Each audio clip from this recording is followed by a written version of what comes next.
We recently got to see the first Fontaine teaser, and despite how good it looks, the one thing that caught my attention the most was this rabbit-looking thing. Pom-Pom, is that you? I got even more interested the moment Alice mentioned she was a Melusine, because this could have big implications. If you are not familiar with her, the Melusine is a figure in European folklore that is particularly associated with the northern part of France. She is said to be a female spirit of fresh water and is usually depicted as a woman who can take on a serpent-like or fish-like appearance from the waist down. In some tales, she may even have wings, two tails, or even both. By now, you have probably realized that none of these descriptions match this little bunny, but the connection with hydro and water is definitely present. Still, things get way more interesting.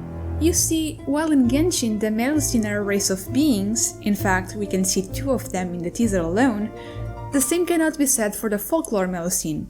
She was a single person, born from an unlikely union. According to the most famous tale of this entity, one day a Scottish king, Elinas, came across a beautiful lady in the forest and promptly proposed to her. As you do. You would think these people would learn to suspect random ladies in the forest to be fae and then not propose to them, but that's expecting way too much of them. Regardless, as I'm sure you can surmise, the lady was a fairy, named Melusine. She actually agreed to marry the king and didn't even take his name in exchange. Instead, all she asked of him was to respect her boundaries. Namely, he should never enter her chambers while she was birthing her kids or bathing them.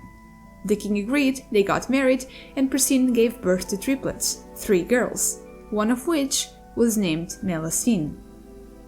But eventually, the king broke his promise and entered his wife's chambers when he should not. This prompted Melusine to leave with their daughters to never return. Yet, on their 15th birthday, they decided that their father needed a lesson about respecting boundaries and locked him up in a mountain. Their mother was flabbergasted that they would ever disrespect their father in such a way and punished them for it. For Melusine, this meant assuming the form of a serpent from the waist down every Saturday. From here, there are several slightly different tales from different writers and even countries, but the outline of them is fairly consistent. History repeated itself, and Melusine followed in her mother's footsteps, marrying a mortal man of high status on the condition that he should not enter her chambers on Saturdays. Like clockwork, these conditions were always broken. But while the marriage lasted, Melusine was said to bear her husband many children and to be a very diligent worker, often building castles with her magical powers alone. This trait is also mirrored by the Fontaine Melusine, which are also said to be hard workers, but instead of being magical civil workers, they seem to concern themselves with justice, likely being some sort of police officers. Regardless, the most interesting part of all these tales is Melusine's parentage. As a water spirit, she is said to be descended from a fairy and a mortal man. And if you remember, we already have fairies in Genshin. Spring fairies, the oceanids, the logfolk. So there's 3 likely scenarios for the origins of the Fontaine Melusine. Number 1, they are a naturally occurring race, like the Adaptai and Yokai, nothing special. Number 2, they are to fossil lore what the Aranara are for Lesser Lord Kusanali and were to Rukkhadevata, meaning she created them to be her familiars. And number 3, they are hybrids, half human, half oceanid. I have as many questions as you do. Both of the 2 last scenarios would lead to some interesting lore implications.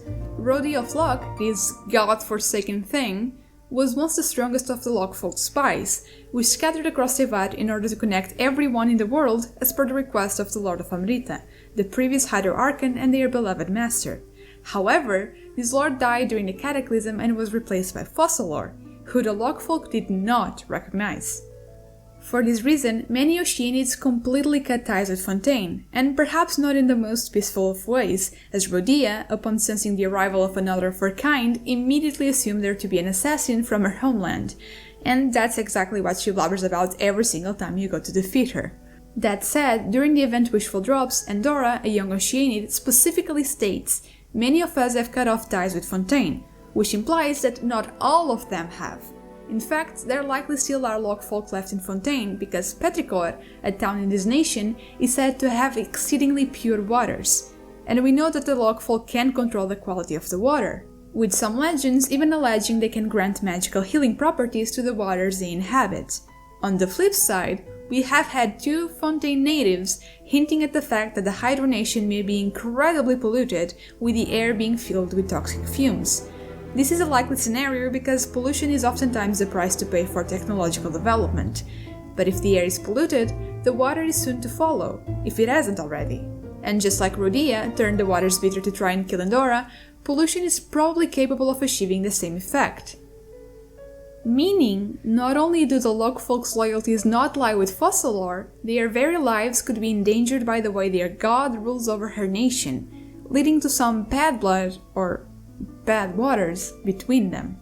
This is a relationship that I really hope will be explored during the Fontaine chapter, and the Melusine could be the perfect way to not only introduce this plot point, but also to evidence the differences between the Lord of Amrita and Folklore. If she really did create them to be her familiars, she will have done so to have them take over the Log Folk's role. But while the Lord of Amrita wanted spies for the sole purpose of connecting all living things, which is admittedly a weird way to go about it, Folklore wants spies to better judge her people. The Melusine we see in the teaser is tracking the travelers' every move, trying to catch them red-handed. And even though she strives for justice, she seems to not be opposed to the making of hasty decisions in this situation, which could indicate a guilty until proven innocent mentality that may be shared by her god. If, on the other hand, the Melusine are hybrids, they would be beings with one foot in each world, much like the Half Adepti we have met. Exploring the reason why they chose to side with a god their mothers do not recognize could also make for a very interesting story.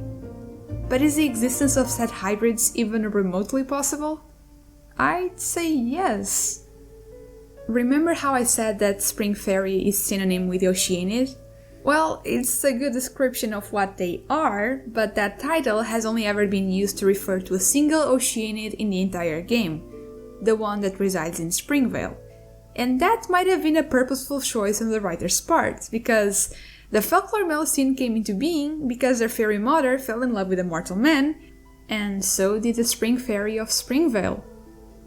That's right, the Oceanid fell in love with a boy that loved her back, but eventually she realized that the difference between their lifespans was too great, and so, to avoid the pain of losing him after getting too attached, she parted ways with her love with one final kiss.